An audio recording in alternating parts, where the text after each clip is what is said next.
Right then guys, it's PSL here for the 12th episode in my Stewart Manager career mode on Grand Prix World. Now finally we get a proper look at this season's livery. Although having said that, we have already seen it, well, a version of it at least.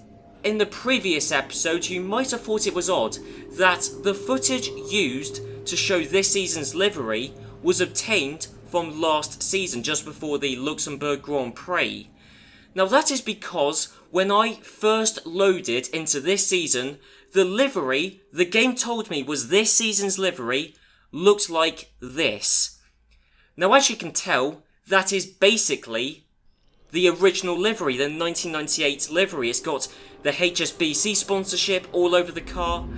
That is basically the original livery. One thing I want to draw your attention to is on the side of the airbox. That is the engine supplier's logo, but it's a mess. Do you know what I think that is? Cut back to this season's livery. As you can see, we've got the Ferrari logo on the side of the car. It is the worst adaptation of Ferrari's logo, the prancing horse, I've ever seen. However, that is still broadly accurate to Ferrari's logo. Cut back to the other livery. Now that is, I think, Ferrari's logo, because it's black. I think that is the prancing horse stretched sideways. Do you know what I think it is? I think it's Ferrari's logo stretched to be in the shape of Ford's logo.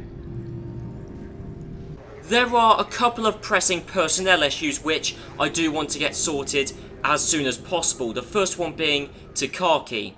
As you can see, John Fellows, his final season with the team is now apparently in the year 2000. When I signed the contract, it was meant to be the year 2000. Then the game told us it was 2003. Now it's 2000 again, so who knows. Diniz will be with us until the end of the 2000 season. Takaki will be with us until the end of this season. Now I talked about this at the end of the previous episode, the potential of me signing David Coulthard. And most of you in the comments, well, yeah, I mean it's true, but I'm saying this as someone who gets about 6 comments per episode, but even still, most of you guys said I should keep Takaki. And I agree with that. Signing Takaki, keeping him on for another season is the safe move. Because David Coulthard, I just don't think is worth the $11 million swing.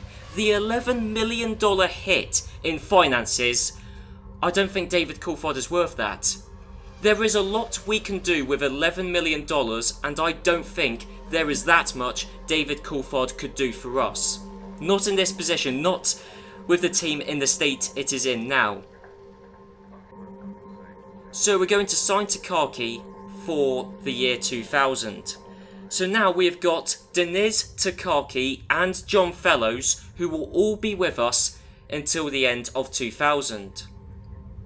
Another pressing issue is in the engineering department. Harvey Postlethwaite has only signed a contract with us until the end of this year, so okay, right, it's looking a bit bleak, isn't it? Nui's not available, John Bernard's not available, Ross Brawn isn't, Patrick Head isn't, Pat Simmons isn't, no one's available. Is it just... It's just Harvey Postlethwaite. He is the only member of staff currently in F1 who is available. He might be a bit harder to convince to only sign on for one season, but we'll make him that offer. Contract's too short. Yeah, I thought it might be. Right, I'll have to renegotiate with him at a later date. I guess actually the good news about every other team's technical director being sorted is that there's no competition. Harvey Postlethwaite can't really speak to any other team, so we don't have to worry about another team poaching him, but I really do only want him for one season. 2 seasons would be fine, I suppose. Good news, we finished designing the performance upgrade for our clutch, so let's start construction on that. What about... Yes, okay, we finished designing the active suspension upgrade, but we're not out of the woods yet.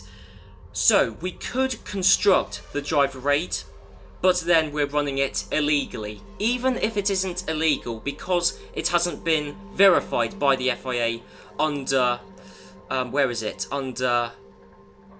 Where is it? No, it's here, isn't it? Yes. Because it hasn't been verified by the FIA under this screen, there's the potential we could be disqualified if we use it. However, we could run it by the FIA and they might reject it.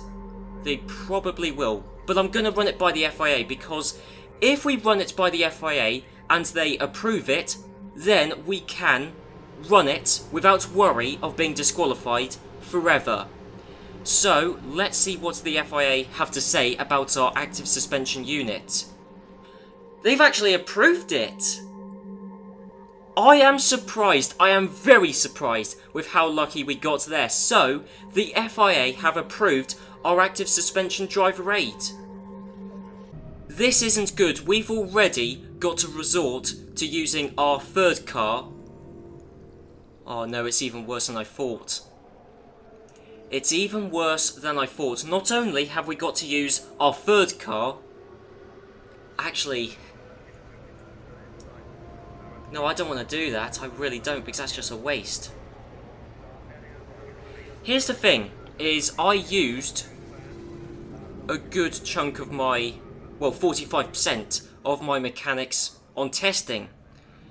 That only leaves 55% of them to repair our cars, which I thought was going to be enough, but it just isn't. And we've only got one spare part anyway, so there's no way we could fully repair car number 2. I have the spare parts to fully repair car number 3, but not the mechanics. Okay, I'm going to save the spare part, give Takaki car number 3, and just hope he doesn't retire from the Grand Prix. He probably will. So already we have set up Takaki to fail. So I could manufacture another spare part. That wouldn't really help us much, not in the short term anyway.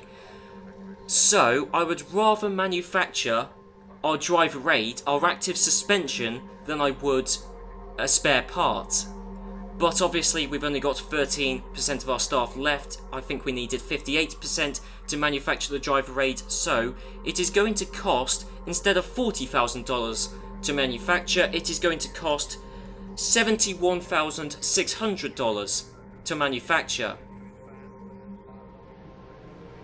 Now, we did private testing before the Australian Grand Prix, we did it before this Grand Prix, hence how I have found a issue with this season's chassis, which we are currently working on addressing. So we're currently, improving this season's chassis to try and improve it from its woeful 39% handling rating, which makes it probably the worst chassis on the grid. Something I didn't want to be reminded of is the fact that Red Bull don't want to sponsor us.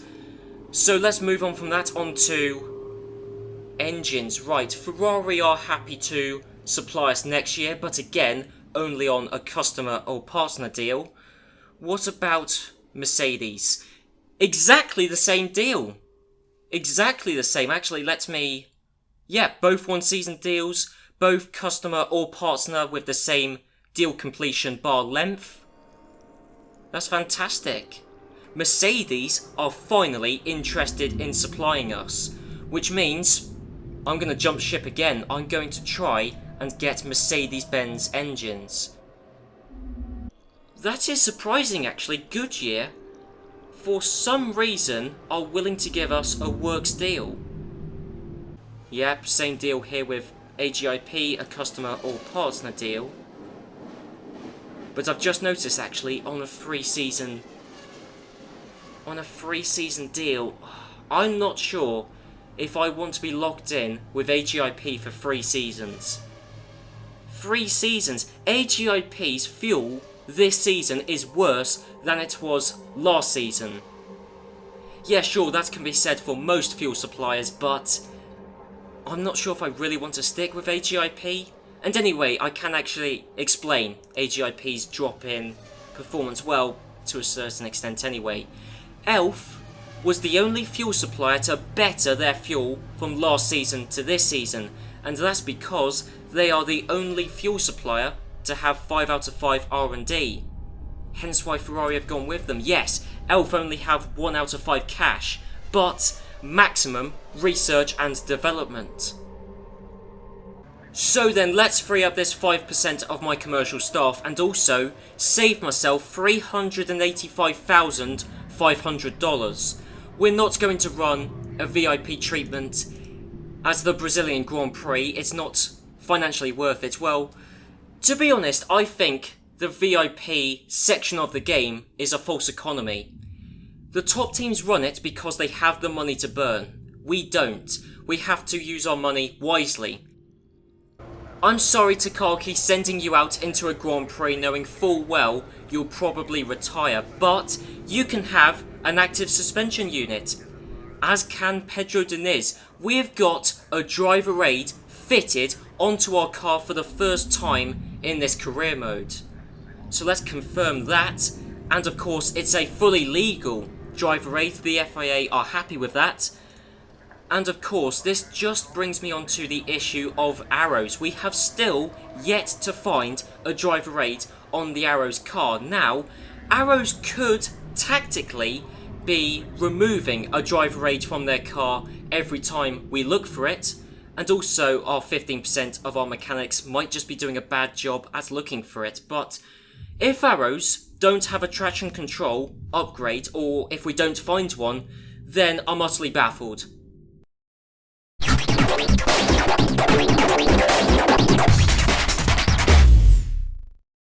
So the second round in this 1999 season is an overcast qualifying session. Well, let's see how well we do. We have got a driver aid, an active suspension driver aid. Yes, only level 1, but I imagine most of the teams have only got level 1 driver aids. Maybe the top teams have got level 2 driver aids. If they have, then they've got them illegally. So, a driver aid. Hopefully, we can make best use of it. Well, let's see anyway. So, qualifying for the Brazilian Grand Prix. Let's see if we do any better than we did in the Australian Grand Prix.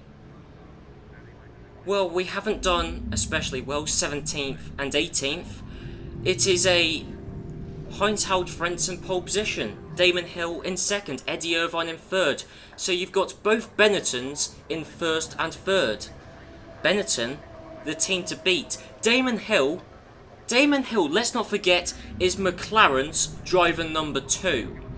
Now, I should say that the driver roles are theoretically fluid. You can't change what is written in the contract, but you can enforce different driver roles from what was agreed on the contracts. So Ron Dennis could, in theory, turn around and go, actually, Damon, you're going to be our driver number 1. That would annoy David Coulthard, but that's just a mess Ron Dennis would have to sort out. Damon Hill originally was, maybe still is, McLaren's driver number 2, but looking at the pace difference between Damon Hill and David Coulthard, if the driver roles haven't swapped already, then they should do. Alexander Wirtz for Arrows is in 4th, Coulthard 5th, Michael Schumacher, the leading Ferrari driver, in 6th. Jan Magnussen in 7th for Arrows. Then you've got Montoya. Montoya, fantastic qualifying session in what is only his second Formula 1 Grand Prix, qualified in 8th in a Tyrrell. He beat Fisichella in a Ferrari, both Jordan drivers. Then it's both Sauber drivers. His teammate Mika Salo's all the way down in 14th.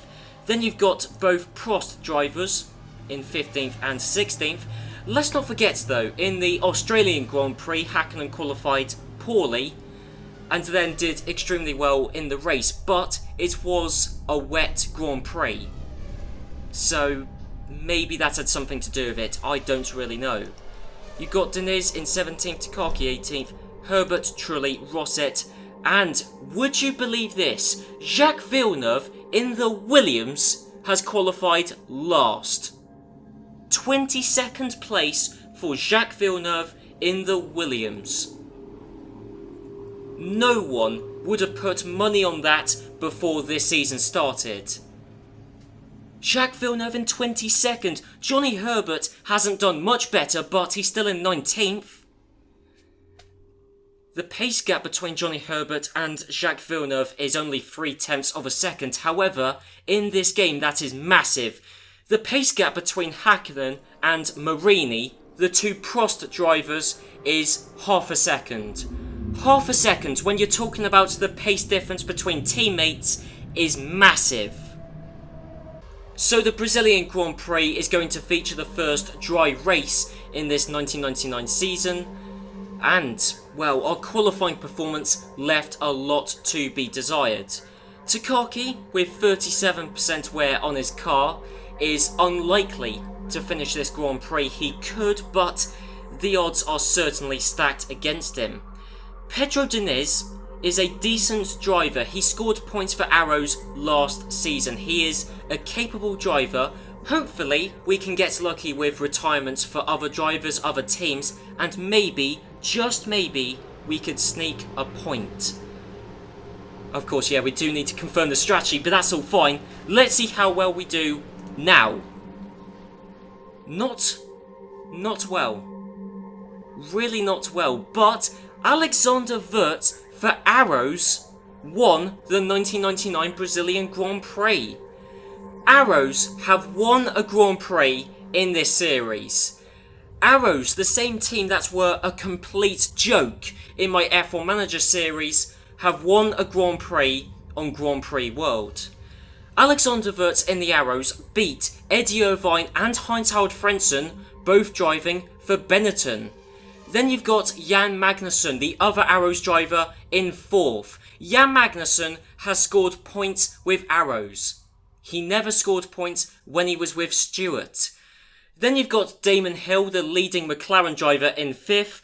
And Giancarlo Fisichella is the leading Ferrari driver, and Fisichella beat Michael Schumacher by 7 seconds. Jean Alesi is in 8th, Shinji Nakano in 9th, and Juan Pablo Montoya is still the leading Tyrrell driver in 10th, and was the last driver on the grid not to be lapped. His teammate Mika Salo was, Emmanuel Collard also was, as was Mika Häkkinen. Alberto Marini, his teammate, finished in 14th. Then you've got Diniz. Jacques Villeneuve actually finished in 16th, beating Ricardo Rosset. Then you've got Takaki, who retired due to a part failure. And I love how it's nondescript, because it would be genuinely helpful if it told us which part failed, because then I could improve the reliability for it. But no, just a part failed. Then you've got Coulthard, who had an engine issue. A Mercedes engine failed in the back of David Coulthard's car. Well, that is certainly very different to my current reverse grid series on Formula 1 2003, but also the Mercedes engine is the joint most reliable engine on the grid. Yet it failed for David Coulthard. Johnny Herbert out with a brakes failure, that's terrifying. Trulli out with a engine failure, and Esteban Tyrrell was the first driver to retire from the Grand Prix due to a suspension failure. Who would have guessed this? Alexander Wurz is leading the Drivers' Championship. I'm sure no one is doubting his skill. Alexander Wurz last season was fantastic. This season, with Arrows, he's doing amazingly. Alexander Wurz, a fantastic driver, outperforming in a team which itself is outperforming my expectations. Arrows have gone from being a flash in the pan. This is 2 Grand Prix in a row in which Arrows have done well, in which they've showed speed. Arrows are a genuine threat for everyone in both the Drivers' and Constructors' Championships. Alexander Wurz is leading the way. Damon Hill is only 2 points back. Wurz and Schumacher and Irvine are all joint 3rd, and then you've got Alesi and Magnussen joint 6th, with Giancarlo Fisichella, the last driver to have scored points, as he's got 2 to his name in 8th. Arrows are leading the Constructors' Championship. I thought I would never say that. Arrows are leading the Constructors' Championship. They're beating Benetton and McLaren, who are joint second. Then you've got Ferrari in 4th with 8 points, Jordan in 5th with 3 points. But Arrows, I know it's early days, but Arrows are leading the Constructors' Championship, and they've got a 5-point margin, which this early in the season is impressive. No, I'm sorry, what is this? We still haven't found a driver aid on the Arrows car. I've gone through every single driver aid, and we've never found any of them. Yes, my mechanics might not be looking hard enough. Yes, Arrows might have removed a driver aid since. They might have known we were wise to it and took it off. But Arrows are quick. They're quick enough for me to believe that they've got a driver aid. They must do. Yes, they've got a Ford engine. Yes, I believe their chassis is pretty decent, but they must have a driver aid. How can we not find it? So he should be. Alexander Wurz has got every right to be delighted, having won his first ever Formula 1 Grand Prix. That's a lovely news story, actually. And so's that, actually. Jan Magnussen has scored his first ever Formula 1 Championship points. And then you've got Takagi having finished the race early. That's not a positive news story, not for us anyway. Jordan has signed Stefano Domenicali to run the commercial team. That was already rumoured anyway, and also expected, so there you go. Anyway, McLaren has signed HSBC, once our team sponsor, well, pseudo team sponsor. HSBC, they'll be sponsoring McLaren. Arrows hope they can close a deal with Jan Magnussen. And rightly so. Magnussen has been very good. Not quite on the same league as Wurz, but you wouldn't expect that. McLaren hopes to close a deal with David Coulthard. Yep, okay. I mean, Damon Hill has kind of humiliated David Coulthard, so it would be in Coulthard's best interest to get a deal done with a team as soon as possible, because the longer he gets beaten by Damon Hill, the less and less attractive it looks to sign him, to be honest. David Coulthard needs to get a deal done soon. The FIA has issued regulations governing the design and dimensions of next year's chassis. Already? That's extremely early. Already? Well, that's... okay, that's good news, but it does mean I have to change my approach slightly, but that's good. I'm glad they've released those regulations early. Frank Williams has been chosen as the worst F1 manager. Can't really argue against that. And Tom Walkinshaw has been chosen as the best F1 manager. Again, I can't really argue against that. Oh, okay, that is odd. For some reason, we only made 2 chunks of progress on our gearbox reliability improvement design. Maybe that's because we haven't manufactured the previous technology upgrade yet, maybe? Maybe that's hindering us? Certainly it's odd for 50% of our design staff to have achieved that little. So let's actually manufacture the technology improvement, because 40% of our staff, actually no, I'll design that, or I'll manufacture that after the spare parts. So let's get on to... oh yeah, that's 3 bars of progress. That's going to be wiped effectively, isn't it? So let's take off the staff from the gearbox upgrade, because the gearbox upgrade is less important than the chassis upgrade. So we'll keep 50% of our staff on improving this season's chassis, and the other 50% on designing next season's chassis. And of course, because we've got Mike Gascoigne with the team, the design of the chassis, in fact actually the design of everything, should happen quicker. We should be able to design stuff quicker. Also, assuming we fully complete all of the progress bars in all of the stages, the chassis will be rated 60%. 60%, that is 21% better than this season's chassis. It's 20% better than last season's chassis. It will be the best chassis we have ever run in this team by some margin. Yes, thank you. I offered Harvey Postlethwaite the same contract, exactly the same terms as I did last time. Still a 1-season deal, and he accepted it. Fantastic. So we have secured the services of Harvey Postlethwaite until the end of 2000, which is the same time that Takaki will be leaving us. So if Harvey Postlethwaite is really that loyal to Takaki, then it makes sense that he would leave the team at the same time as Takaki. So anyway, I'm just glad that we've got a decent technical director signed for next season. Since we've got a driver aid to protect ourselves, I'm going to invest that 15% of my mechanic staff onto car security. Since we've now got a driver aid which could be stolen, copied, although I'm not sure why any team would suspect us of having a driver aid. We've got no money and no pace. Why would we have a driver aid? I'll be honest, I'm amazed the FIA allowed us to actually manufacture that driver aid. Anyway, without further ado, let's head on into the 1999 Argentine Grand Prix.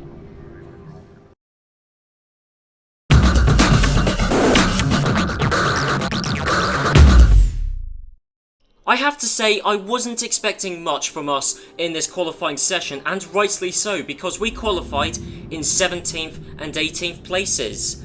I can say with 100% certainty it was a dry qualifying session, despite the fact that Michael Schumacher and Damon Hill were the two fastest guys in qualifying. But Michael Schumacher, he's got the near unbeatable ability to stick a car on pole position, and Damon Hill, well, give him a car and half an opportunity and he will take it. Michael Schumacher is on pole position, Damon Hill in second.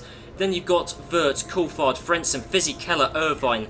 Jan Magnussen are way down the order in 8th place. However, the gap between Vert's qualifying time and Magnussen's qualifying time was 6/10 of a second.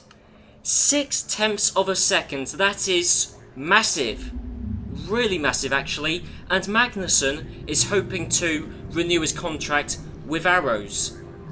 I said in the previous Grand Prix that a 5/10 gap between teammates, as was the case between Hakkinen and Marini, was gigantic, so a 6/10 gap between Vert and Magnussen is colossal. Yep, we've slotted into our usual position of being just behind both Prost drivers and just ahead of the two Williams and Minardi drivers. And yet again, Jacques Villeneuve in a Williams qualified in last. Johnny Herbert beat Jacques Villeneuve by 7/10 of a second. 7/10 of a second. These gaps in qualifying between teammates are getting bigger and bigger. And you know what? I can't think of a word that describes a size bigger than colossal. If a 6/10 gap is colossal, I cannot think of a word to describe a 7/10 gap. And to be honest, a 7/10 gap, if I told you there was a 7/10 gap between the two Williams drivers, you would assume it was Jacques Villeneuve as the quickest Williams driver and Johnny Herbert as the slowest Williams driver, when in actuality, it's the other way round. Well, I'm sorry for the lack of build-up heading into this race, but I really wasn't expecting much. However, from our position, we've done pretty well. 12th and 13th. We've made up 5 positions from qualifying to the race. Yes, both of our drivers are still behind both Prost drivers, but Prost have got a Mercedes engine. Even if nothing else, Prost have got a better engine than us. They've got a better chassis than us. At least. Even if it's only 1% better. Actually, I can't verify that, but I would suspect Prost have got at least a 40% rated chassis. Anyway, 12th and 13th for our guys, that's pretty good. David Coulthard, I've been saying that he really needs to up his game, and he's done it. David Coulthard has won the 1999 Argentine Grand Prix, beating Michael Schumacher in 2nd and his teammate Damon Hill in 3rd. Then you've got the 2 Arrows drivers of Wirtz and Magnussen, with Jean Alesi for Jordan in 6th. Tyrrell nearly scored a point, as did Mika Salo in a Tyrrell actually. That would have been some news story, Tyrrell scoring a point. They weren't far off, to be fair to them. Jacques Villeneuve still finished the Grand Prix behind both Minardi drivers and Johnny Herbert, and 3 laps down. 3 laps down. Eddie Irvine suffered an engine issue, as did Giancarlo Fisichella, so that's 1 Ferrari engine failure and 1 Mechachrome engine failure, and correct me if I'm wrong, but Mechachrome, I believe, have got the joint most reliable engine on the grid. Yet they still suffered a reliability issue. Juan Pablo Montoya, as I suspected, retired from the Grand Prix, and it was due to a hydraulics issue. Nakano also retired from the Grand Prix due to a suspension failure, and Heinz-Harald Frentzen, the other Benetton driver, retired due to a clutch issue. So both Benetton drivers retired from this Grand Prix. Alex Wirtz is still leading the Drivers' Championship, however, by only 1 point.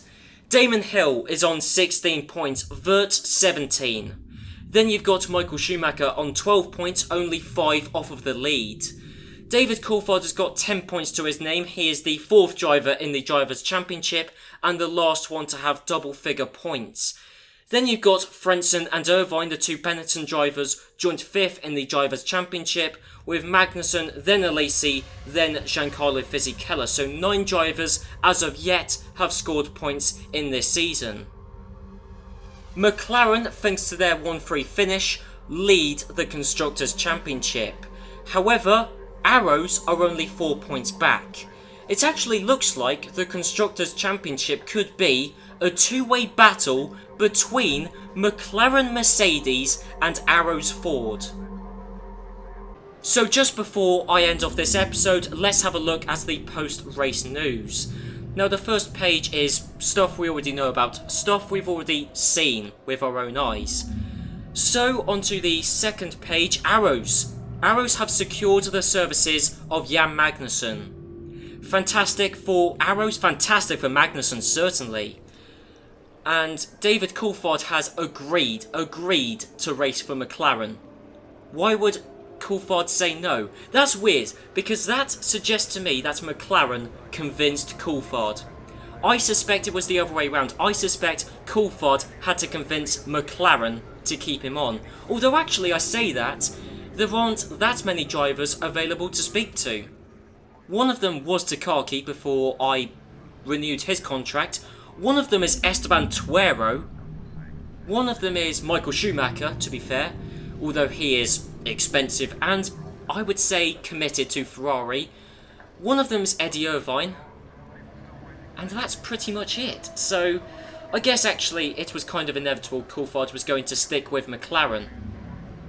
Peter Sauber has been named the least effective manager in F1, which is harsh, possibly. Sauber haven't done amazingly well this season, but then again, I am still surprised that I haven't been given that, because I haven't really covered myself or the team in glory this season so far, and Ron Dennis, rightly so, although lacking in imagination, has been awarded Manager of the Month.